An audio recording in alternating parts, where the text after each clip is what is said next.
Iku tak boleh batal. Jadi Nabi Ibrahim ini adalah kakek buyut Nabi Muhammad. Nabi Ibrahim punya anak namanya Ishak. Ishak punya anak namanya Yakub.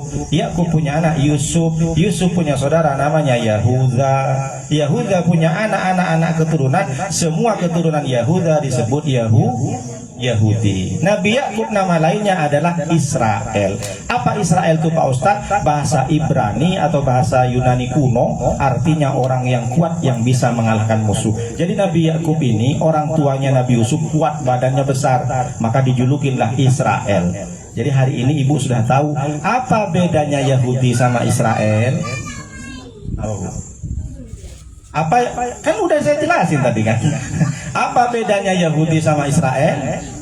Nah, ini penting, harusnya kalimat pertanyaan seperti ini dijadikan UAS, ujian akhir semester, ujian CPNS. Ini kadang ujian CPNS Tono dan Tini sama Tina satu teman, satu grup.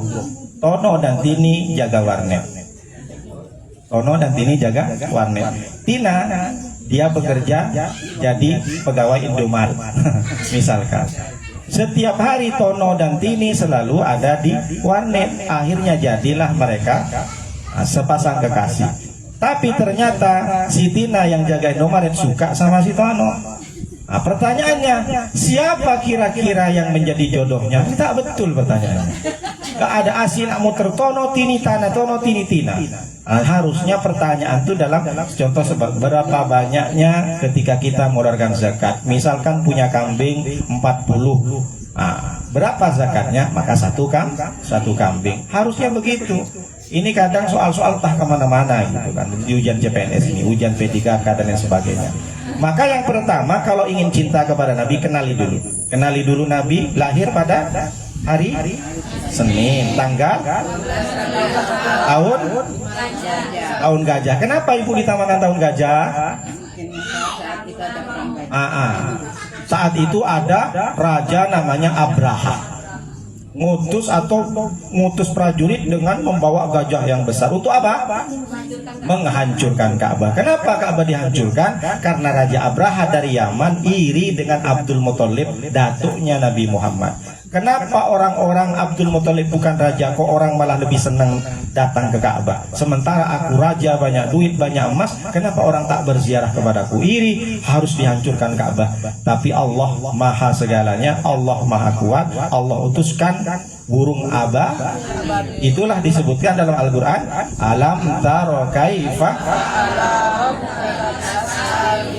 alam yaj'al kaidahum wa arsala alaihim adabi tarmihim faj'alahum diturun wa arsala alaihim tayran ababil.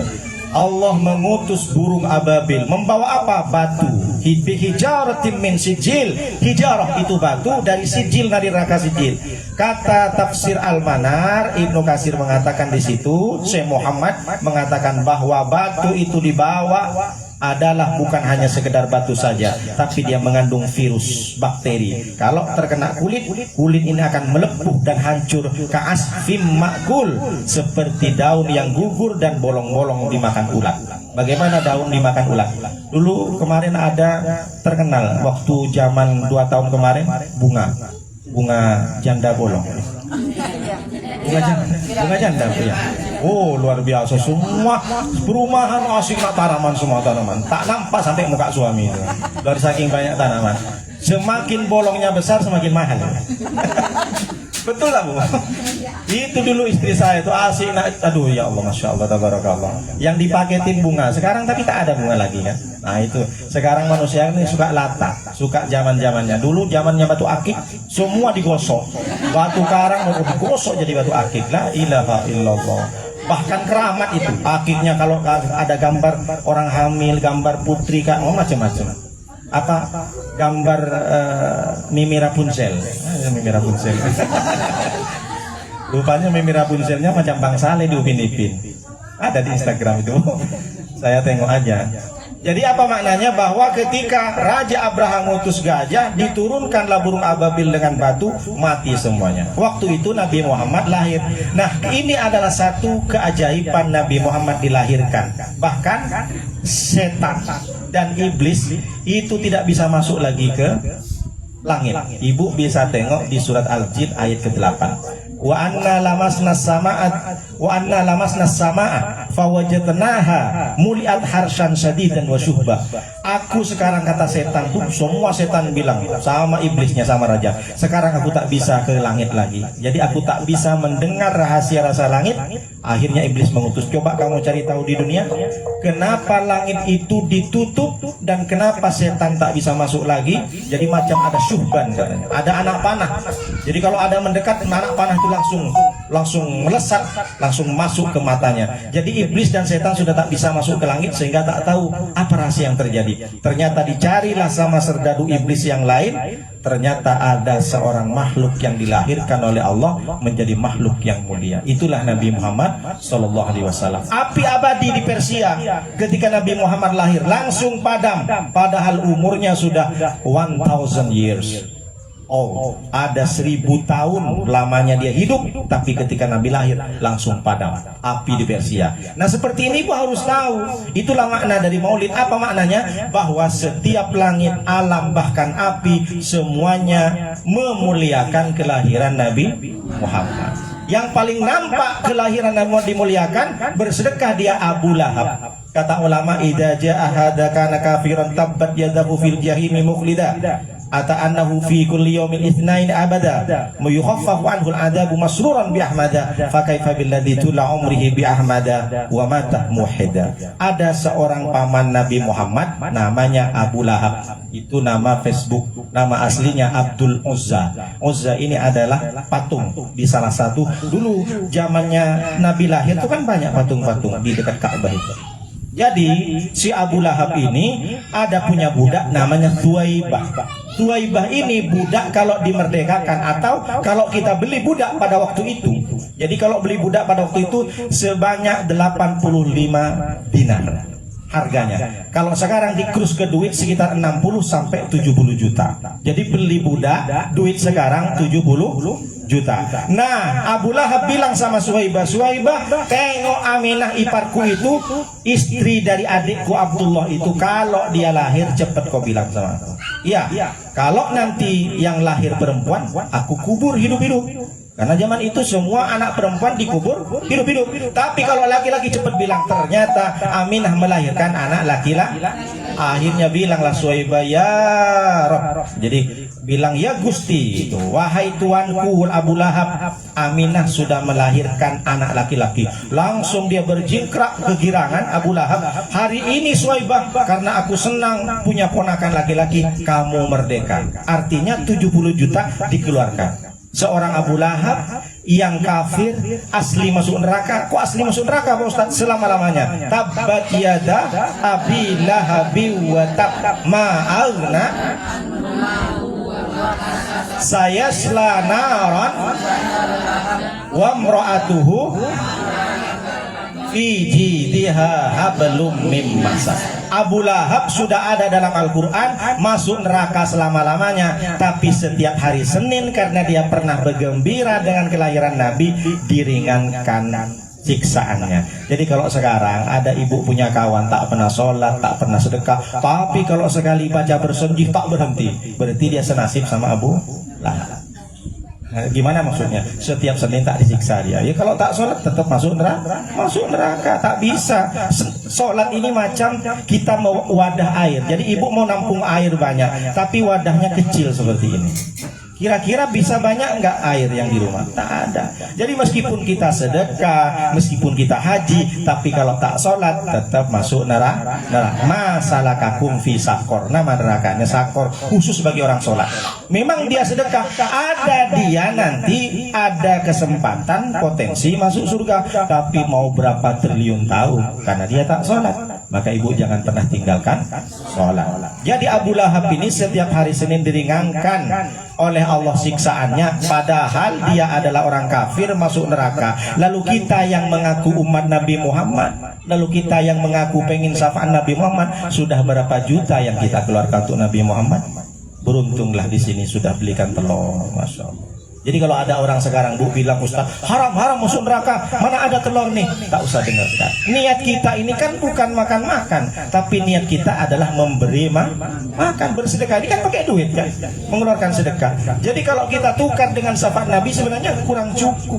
Tapi tak apalah, yang penting jadi. Karena ibu-ibu kan maulid nabinya bukan cuma hari ini, setiap pengajian baca bersenji, akikah baca bersenji, sunatan baca bersenji, 7 bulanan bersenji. Berarti kita itu setiap hari, setiap bulan, setiap minggu sudah maulid. Nah, jadi ibu pastikan dalam akidahnya, jangan dengarkan orang-orang yang dirasanya bilang maulid Nabi bid'ah, tak ada zaman Nabi, tak usah dengarkan. Niat kita karena memuliakan Nabi Muhammad sallallahu, karena Nabi Muhammad yang bisa menolong kita. Istri, suami kita, ibu yang setiap hari curhat sama, iya bang, kamu memang segalanya bang, kamu adalah bulan bang, kamu adalah bintang, kamu adalah surga bang, kamu separuh napas, macam-macam lah, separuh napas, separuh jantung, separuh paru-paru, macam-macam.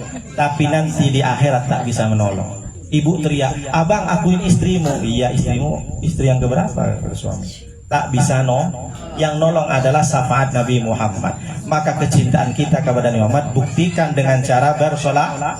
Itulah kata Nabi, man ahabba syai'an aktsaroh min dzikrihi. Siapa yang suka dengan sesuatu, dia akan menyebut-nyebut.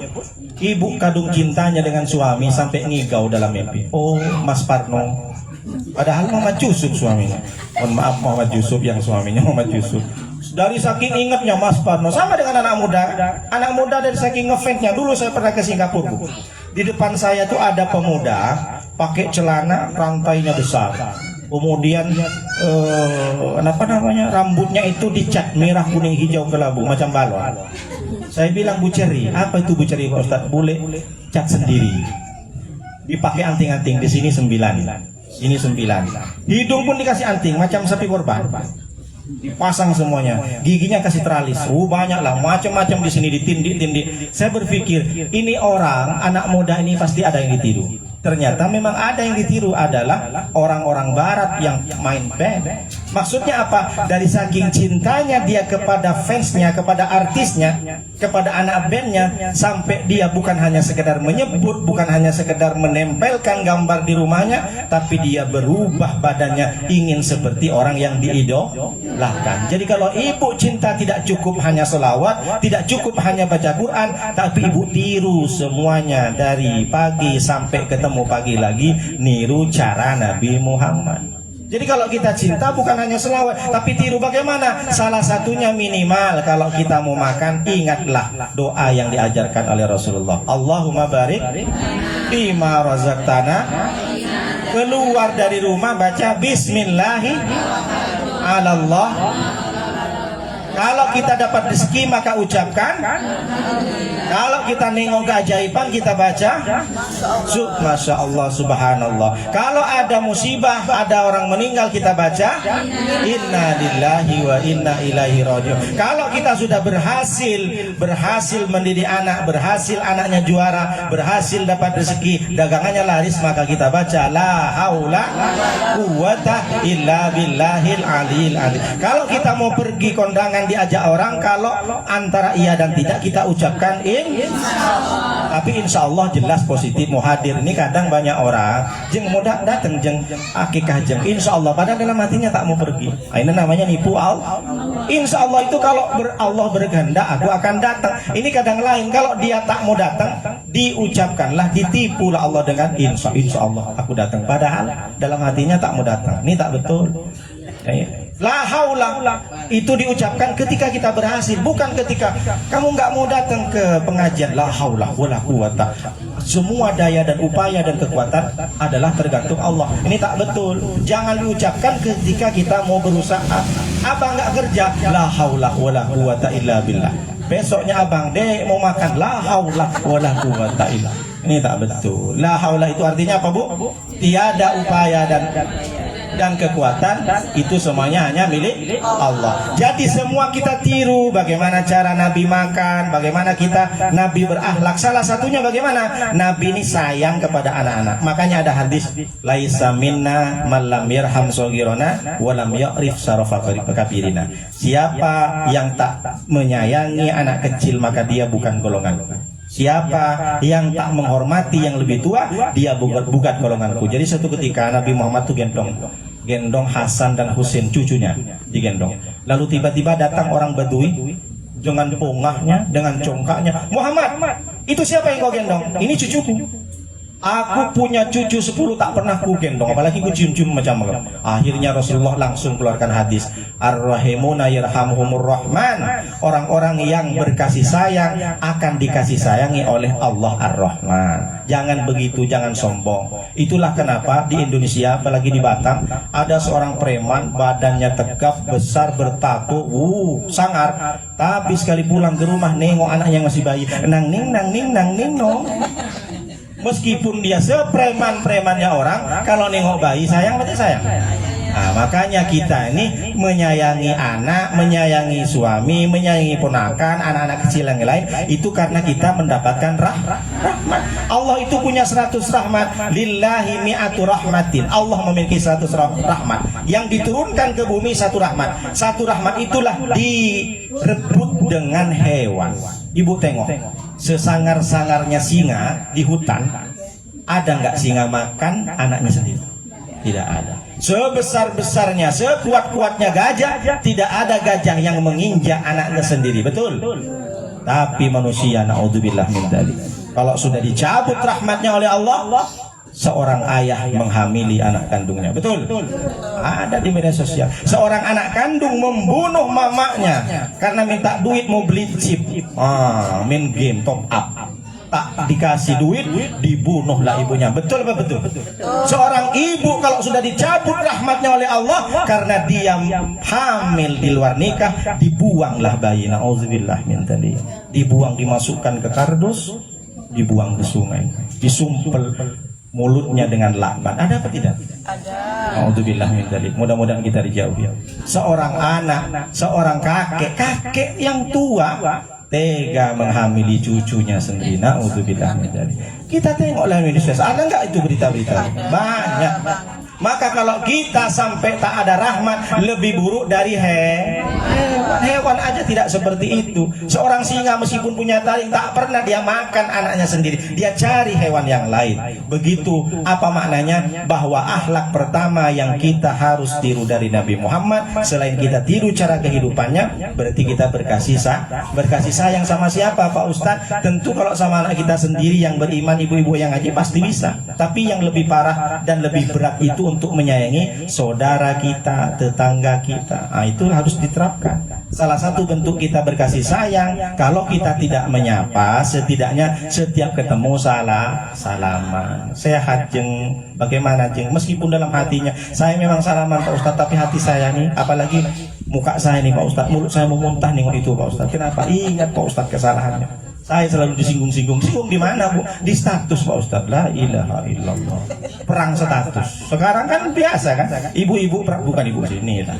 Perang status WA, status Facebook, macam-macam, saling serang. Kasih tahu suaminya, dipanas-panasin juga. Jadi kalau kita nengok status WA itu sakit hati, berarti kita ini nengoknya bukan nengok dengan hati yang bersih. Berkasih sayang bagaimana Pak Ustadz? Salaman. Sekarang tapi banyak orang bilang salaman setelah sholat tak boleh, sebelum sholat tak boleh. Ada yang bilang seperti itu. Saya kira itu tidak mengaji dengan kitabnya Imam Nawawi. Boleh salaman. Yang tak boleh salaman itu dalam sholat. Allahu Akbar, sehat Pak Haji. Itu kan tak boleh, batal sholatnya. Kalau yang lain boleh. Salah satunya adalah mendoakan. Ma min muslimin yad'u li akhihi illa ja'al malaku amin walakal mislu. Mendoakan tetangga. Pernah enggak ibu mendoakan tetangga? Insya Allah sering, setiap hari. Karena mendoakan orang lain pasti diterima. Kenapa? Karena setiap orang Islam, kata Nabi SAW, ketika dia berdoa yad'u li akhihi illa ja'al malaku walakal mislu amin. Datang malaikat amin, ya Allah, mudah-mudahan nurutin sama dengan apa yang didoakan kepada tetangganya. Kata malaikat, amin, ya Allah kabulkan. Kira-kira kalau malaikat doa kepada Allah diterima atau tidak?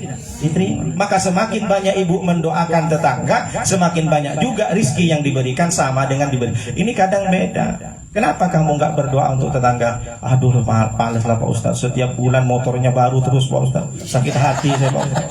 Kenapa kau tak doakan? Itulah tengok istrinya Pak Ustaz. Asin nak beli gelang baru Pak Ustaz. Sakit, naik asam lambung saya Pak Ustaz. La ilaha.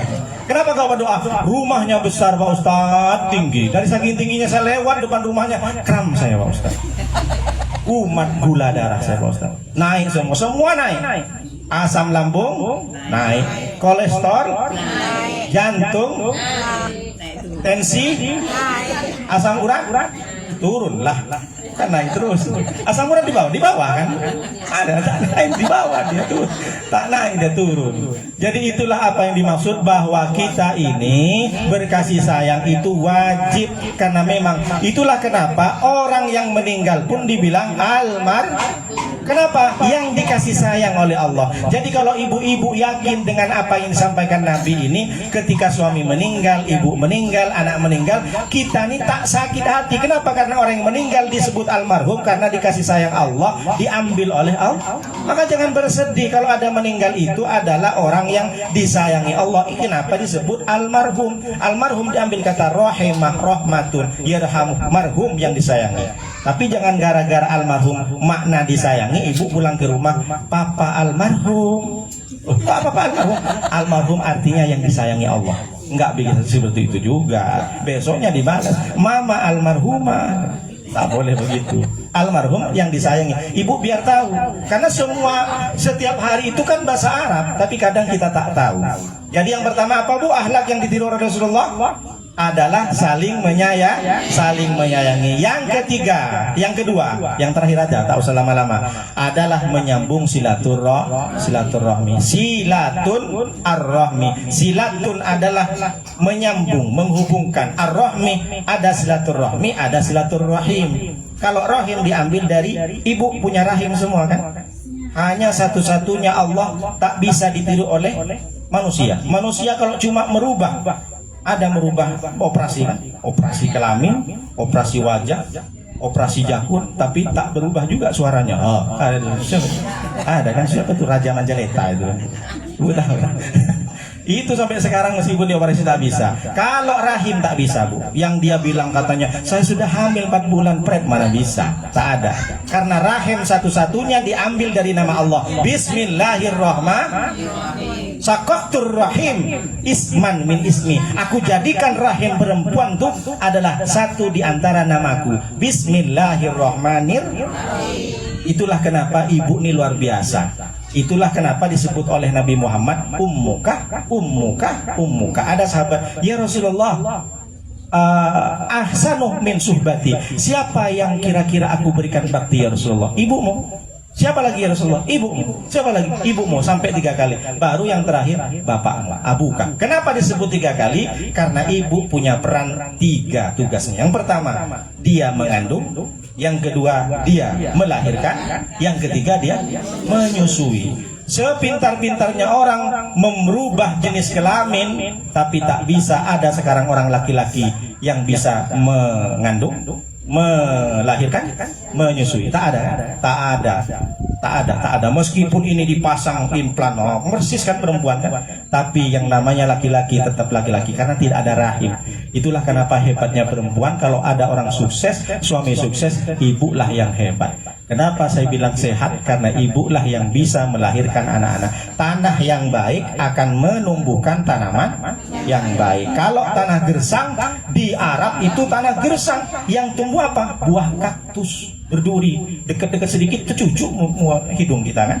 Tapi kalau tanah yang gembur akan menumbuhkan tembakau, kacang-kacangan, sayur mayur. Maka orang ini, manusia ini, anak ini bisa baik karena tumbuh di tanah yang maka perbaiki ibunya. Jadi yang ketiga ini silaturahmi, pererat. Salah satunya jangan sampai rusak persaudaraan kita dengan 6. Tapi saya singkat saja. Di surat Al-Hujurat ayat 11 dan 12. Apa kata Allah? Ya ayyuhalladzina amanu la yaskhar qaumun min qaumin asa ayyakunu khairan minhunna wala nisa'um min nisa'in asa ayyakuna khairan minhunna. Saya kalau menjelaskan ini tergantung dari ayat dan hadis. Jadi bukan saya ngarang-ngarang karena saya takut apa yang saya ceramahkan sesuai dengan hadis dan Al-Qur'an. Yang pertama, kalau tidak rusak adalah jangan sampai mengolok-olok. La yashor, jangan sampai ngejek-ngejek, underestimate, meremehkan. Kau berapa sedekah ke masjid 1 semin? Mana bisa kau masuk surga 1 semin?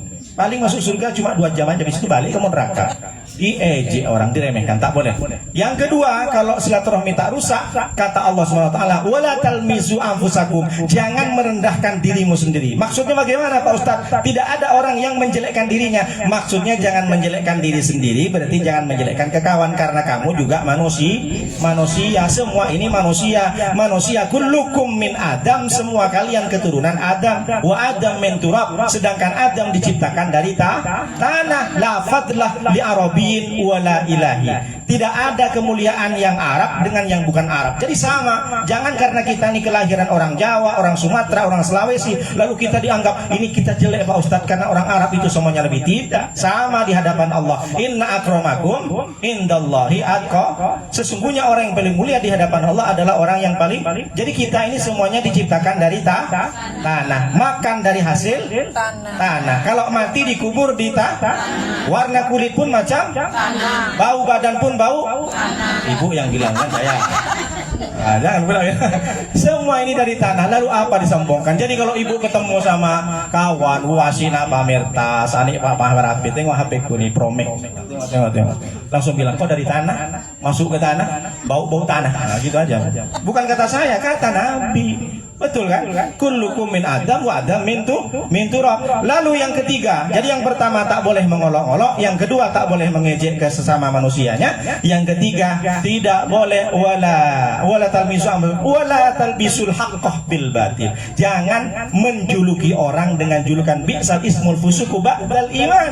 Jangan menjuluki orang yang tidak ada nama dalam Islam. Apa contohnya? Karena nengok kawannya agak pendek, dibilang tengok jeng ceper, nyonya ceper katanya, ceper macam motor katanya, karena pendek. Makanya ada laki-laki itu bilang mat ceper, mat medit, apa lagi, mat gundul, mat botak. Ada juga sampailah jadi RT dia. RT siapa? RT yang cebol tuh, la ilaha illallah. Sampai ke anak-anaknya disebut mat medit, mat ceper, mat lepes karena letoy dia Pak Ustadz, letoy Pak Ustadz, lemes sekali dia, mat bencong macam-macam. Tak boleh kita. Kalau sesama saudara tak boleh. Akhirnya turun-temurun disebut anak siapa dia? Anaknya Pak Lurah mat ceper tuh katanya. Terus sampai turun akhirnya jadi dosa jari. Awal-awal mungkin bisa karena guyon, tapi lama-lama anak keturunannya tak suka dipanggil mat ceper. Maka jangan sampai ini. Sekarang kan banyak orang-orang menjuluki itu kan. Karena sesuai dengan Facebooknya Pak Ustadz. Facebooknya siapa? Facebooknya Markonah Pak Ustadz. Disebut Markonah. Padahal namanya Siti Khadijah. Kan bagus. Yang ketiga, yang keempat, ya ayyuhalladzina amanu istaribu katsiran minadh dhani inna ba'dadh dhani ismun wala tajassasu wala yatabatukum ba'dha. Yang keempat, jangan berburuk sangka. Bahkan Allah mengatakan jangan berprasangka. Allah tak menyebutkan baik atau tidak. Jangan sampai kita suudzon kepada orang. Karena di antara kita apalagi di Batam ini kan macam-macam. Ada yang jadi lurah, ada yang kerja di PT, ada yang dari Jawa, ada yang pendek, ada yang hitam. Jangan sampai kita suudzon karena kita berkumpul di satu negara yang berbeda-beda suku, berbeda-beda selera. Jangan karena tetangga suka makan ikan asin amis semuanya dicaci maki. Ini tiap hari makan ikan dalam muntah aku Pak Ustadz, muak saya Pak Ustadz. Tak boleh, kita harus saling menghargai. Jangan sampai suudzon, karena suudzon itu adalah penyakit yang tak bisa diampuni oleh Allah nanti di akhirat. Yang keempat, yang kelima, wala tajassasu, jangan mencari-cari kesalahan orang lain. Ini sekali orang salah sekali saja, luar biasa diomongin kemana-mana. Wala tajassasu. Karena kalau kita mempunyai teman, tak ada aibnya tak bakal ketemu kita. Kata Nabi SAW, man talaba akhun bila aibin bakiyah bila akhir. Kalau ada orang mencari teman, dicari teman yang tak ada aibnya, maka dia tak punya teman. Karena setiap orang punya aib. Hari ini kita dimuliakan oleh Allah karena ditutup aib kita. Masa lalu kita macam-macam, rahasia kita tuh banyak, yang tahu cuma Allah. Maka jangan sampai kita mencela orang, cari-cari kesalahan orang nampak besar di depan kita, tapi kesalahan kita sendiri tertutup. Kita orang mencari-cari kesalahan, biasanya orang itu banyak salahnya, makanya dicarilah kesalahan orang lain agar kesalahannya sendiri. Jangan sampai seperti itu. Kita ini hari ini mulia, kita hari ini disanjung-sanjung Nuruddin, diundang-undang orang, dipuji-puji, di-like, mantap Pak Ustadz, karena hari ini Nuruddin ditutup aibnya oleh Allah. Semua orang punya aib atau tidak? Nabi Adam aja punya, apalagi kita. Jadi jangan sampai kita cari-cari kesalahan orang. Yang terakhir apa itu? Wala yaltaba'dukum ba'da ayuhibbu ahadukum ayyakula lahma akhi maitam fakaritum. Jangan bergibah, jangan mencari, jangan mengomong, membicarakan aib orang. Kenapa? Kata Allah sama dengan makan bangkai kawannya. Kalau ibu sekarang dengar, jangan makan bakso di pojok itu. Kenapa? Dari tikus. Kemarin aku sudah, karena dia pernah makan bakso di situ, dibilang ada bakso tikus, muntah-muntah, 3 hari 3 malam tak enak. Itu hanya sekedar berita, tak nampak kita tikusnya. Jangan makan sate di situ. Satenya dari sate anjing misalkan, sate guguk, sate babi. Apa nggak muntah kita? Kalau kita dengar makanan terbuat dari tikus saja kita memuntah, apalagi kita makan bangkainya kawan kita. Kawan kita mati, jadi bangkai, diambil dagingnya, dimakan sama kita. Jijik nggak? Nah, begitulah perumpamaan orang yang menggunjing, yang berghibah kepada kawannya sendiri. Jadi jangan ngomongin ke aib-aib orang. Tapi boleh nggak Pak Ustadz berghibah? Boleh. Yang berghibah 3. Yang pertama karena menjadi saksi di pengadilan. Harus berghibah. Gimana ceritanya orang itu curi ayam? Sebenarnya saya tahu saya Pak Hakim. Semua dari pertama ketika dia nyuri motor, nyuri ayam, saya tahu prosesnya. Oke, ceritakan. Itulah Pak Hakim, saya tak mau cerita. Kenapa? Takut bergibah Pak Hakim. Tak bisa. Kalau mau jadi saksi, wajib harus disampaikan. Jadi bergibah boleh kalau menjadi saksi. Yang kedua, boleh bergibah kalau dia menceritakan masalah kejahatan orang lain. Jadi misalkan seorang ibu punya anak sampai 7. Anak yang pertama tukang ngutang. Datanglah anak yang bungsu. Mak, abang itu datang ke rumah kemarin. Apa? Mau pinjam utang. Jangan kasih hutang. Tak jelas dia, kurang ajar dia. Aku HP diambil, emas diambil, cincin dijual. Jangan, pokoknya setiap kali abangmu datang ke situ, maka kamu jangan kasih hutang karena abangnya tak jelas. Ini namanya menghentikan perbuatan jahat dari seseorang. Boleh. Jadi jangan. Kenapa?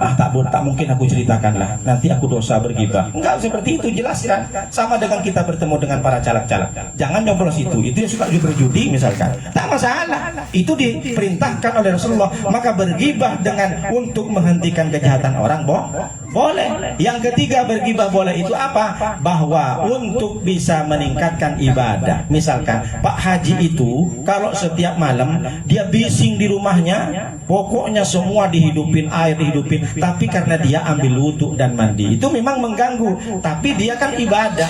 Maka kita ceritakan kepada orang lain meskipun menyakitkan kepada orang lain, tapi untuk meningkatkan ibadah, maka gibah itu boleh. Jadi mudah-mudahan kita semua dengan mencintai Nabi, pererat silaturahmi, jangan sampai kita lakukan yang 6 ini, insya Allah kita akan selamat dan menjadi umat Nabi Muhammad, kita dapat syafaat dari Rasulullah SAW. Mudah-mudahan kita semua diampuni dosa-dosanya. Demikian yang bisa sampaikan, mudah-mudahan bermanfaat. Mari kita berdoa, mudah-mudahan semua dosa-dosa kita diampuni oleh Allah, semua amal ibadah kita diterima oleh Allah Subhanahu wa taala. Amin ya rabbal alamin. Bismillahirrahmanirrahim.